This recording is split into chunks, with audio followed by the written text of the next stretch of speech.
Hi, welcome back to You Can Art Too. My name is Jon D, IllAuthor. This is episode 2, working on the woman. Uh, and today, or this episode, is all about failure because I ended up having to start over. I did. You'll see as I just experiment with different colors, different brushes, everything like that. But yeah, I'm definitely glad I'm making the mistakes in Procreate instead of on the canvas, because I just went for it. I literally, I wanted to get in a rhythm or in a flow of painting things because it is abstract. But it's also representational abstract, so it has to be based in reality, right?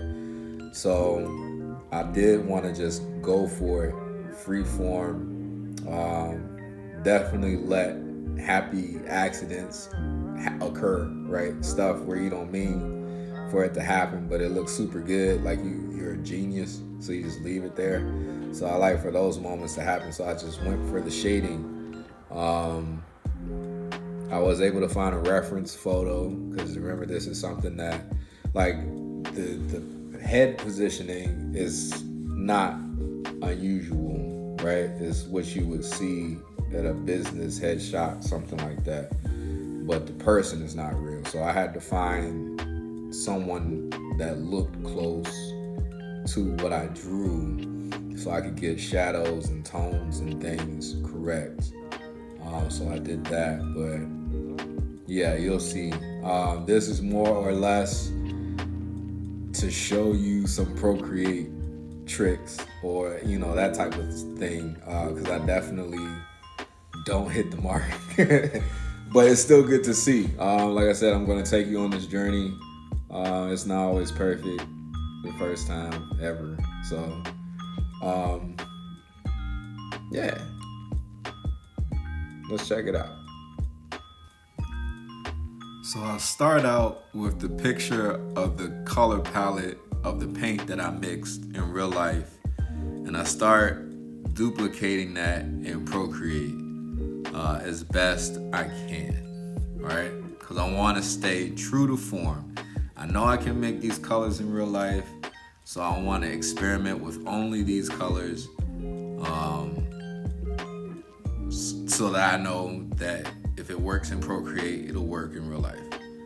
So I'm going to organize my colors by highlights, mid-tones, and dark tones / shadows, so I can build the layers in the face when I paint.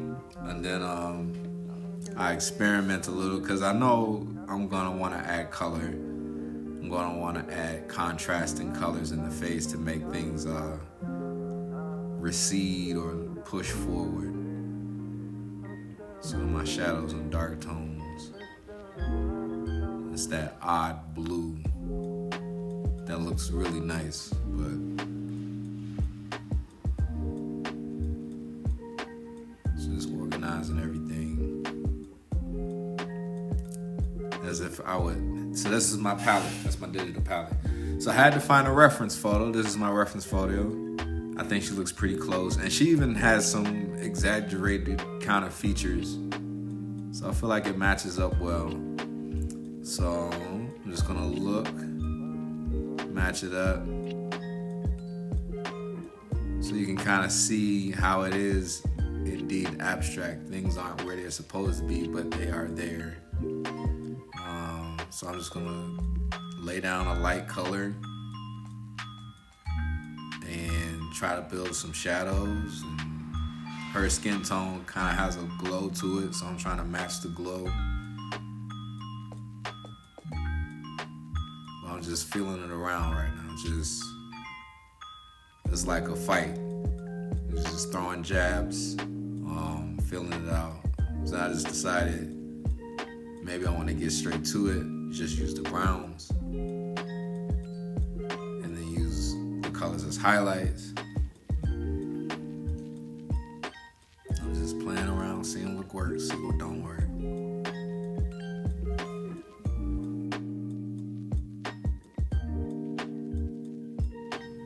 So now I'm gonna start to work my way down the side of the face, and trying to create that shadow that would be underneath the chin.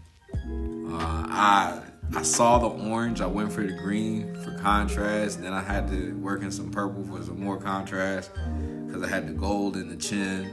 And I was just reaching for it. Like I said, anything I'm doing here is just trying to find my own way. Like I had my music on, and I'm just seeing where this piece is going to take me, where the painting process is going to take me. Not trying to think of anything other than how to score small victories in the painting, like little areas where I know I've done so well, I don't have to touch it anymore. Like I've beaten that part of the painting.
Alright, I'm not gonna lie. At this point in the game, I was just grasping for straws. Like, it wasn't looking right to me. It wasn't blending right to me. I'm trying to think of color theory. What against what is gonna make it pop? And that eye is not flipping out like it needs to be. Like, it's just not looking how I want it in my mind. So I decided to start over. Like I said, this is all about failure. Like, that's what I did. So I start adding lines that I know on the actual canvas. Like when I'm working on this, I'm working with side by side like this. So these lines that I'm adding, I know that I can add them on the canvas and there won't be a problem. So I start experimenting with that geometric shape style that I'm known for on my portraits. So I thought to myself, maybe I can merge them.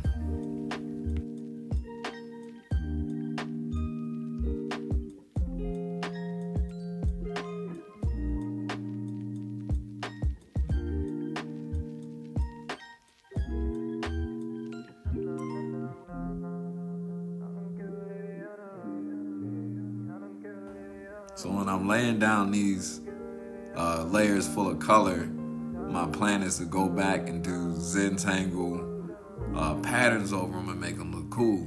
And then I'll start to do that to her face, and I go, no, I want to be an artiste about this. I want to be super fancy. I want to paint this. I gotta paint this.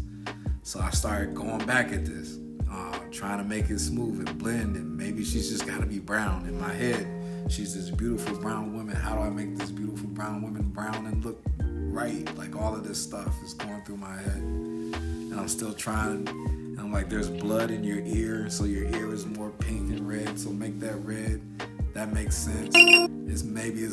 She's looking more normal and natural. No, maybe that's not the back of her neck, maybe that's the jacket. I don't know, it's not connecting. I was starting to panic.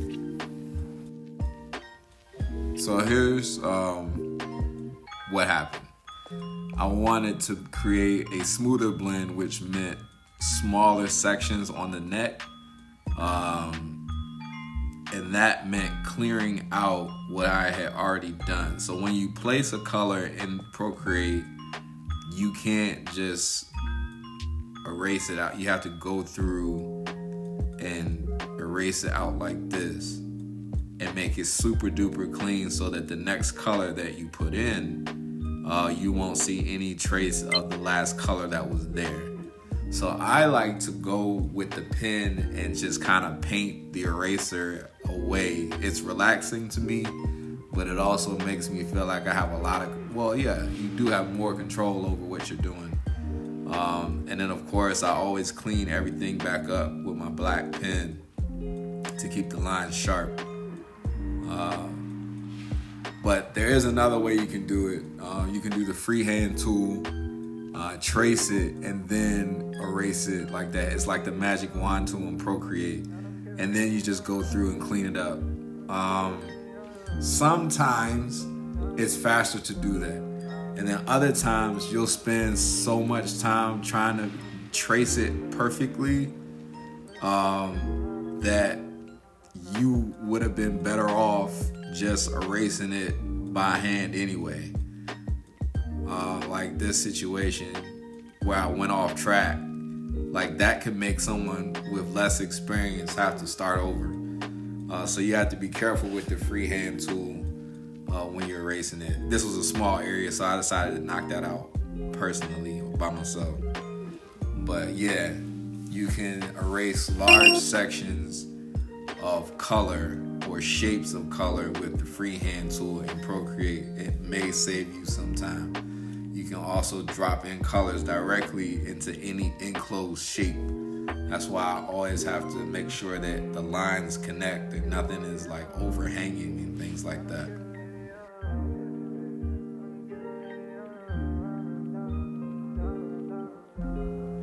So then I start to mess around with the nose, and this will ultimately be my undoing, the nose, because over time working on it, I start to feel like, now that I have a reference photo, I start to feel that maybe she isn't so representational as I thought. She still feels bland. Like I need for her character to come through, and your character is in your face, you know. So that right side, that one triangle cheek is so dominant. It's so dominant and pronounced now that it's shaded in, and I don't want to lose it.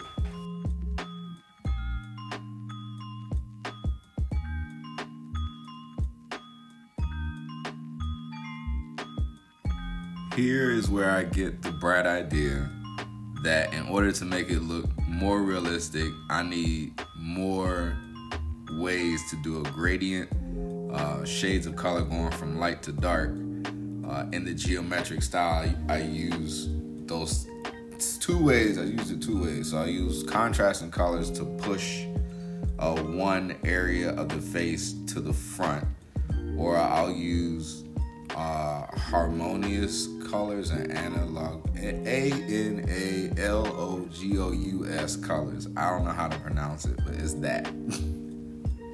The nose, because I want the nose to be blended well, which means I have to have smaller sections like what I did with the neck. So I start to add more lines, and I'm not sure where I want to go with it. I'm just feeling it out. Like I keep saying to myself, I can't let it be.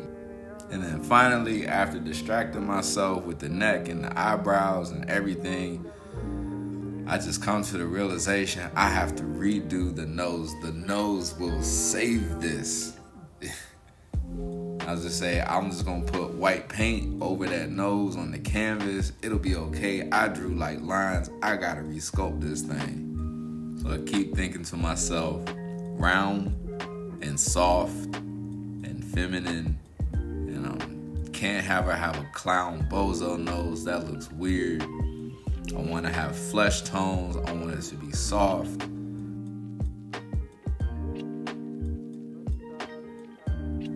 But it still feels blank. So maybe I try some perspective. I drop a nostril. Maybe I want to paint it. No, I don't. I want to block it in. I want to paint it. I want to block it in. Maybe I'll use her skin tone because that's natural and it'll flow. And then I just say, forget it. Yeah, once I started adding the random colors and things like that, and I was trying to distract myself by painting in the eyebrows and the neck, I knew it was over. So I had lost the thought connection between what I'm doing here digitally will make sense to what I'm doing on the canvas, which is not good because that's the point of the experiment. So the layers are still there. So if I want to revisit it, I can, but I don't feel like it's in my best interest to keep fighting with it that way. Like I want to not switch styles, I want to switch approaches. It's like once one thing works for you in a piece, the next domino falls, and then the next one falls, and the next one falls. And the dominoes weren't falling. And you can't keep pushing that one stubborn domino over. It's not going to work. And you're going to get frustrated. Then that's when the thoughts of this don't look right, I don't like this, I suck, get in. So before that happens, you know what? I'm really good. And I work best from a blank canvas, like fresh start, whatever. And just let it go and start over. So that's what I'm gonna do. And next episode be a fresh approach. I'll try to work in some more Procreate stuff. I'll figure out a better way to show you, like show you, instead of like telling you as it's like happening really fast on the screen. But as we go along, we'll get better. Better videos, better with art. That's the idea, that's the goal. Always a teacher. Ha ha ha ha. So I still don't have a cool sign off. So see you later. Bye. Peace, deuces. Bye. That's how I would tell my students to get out my classroom. So maybe that's how I should do it. Deuces. All right, peace. No, go. Bye. No. Dip. Go. Bye.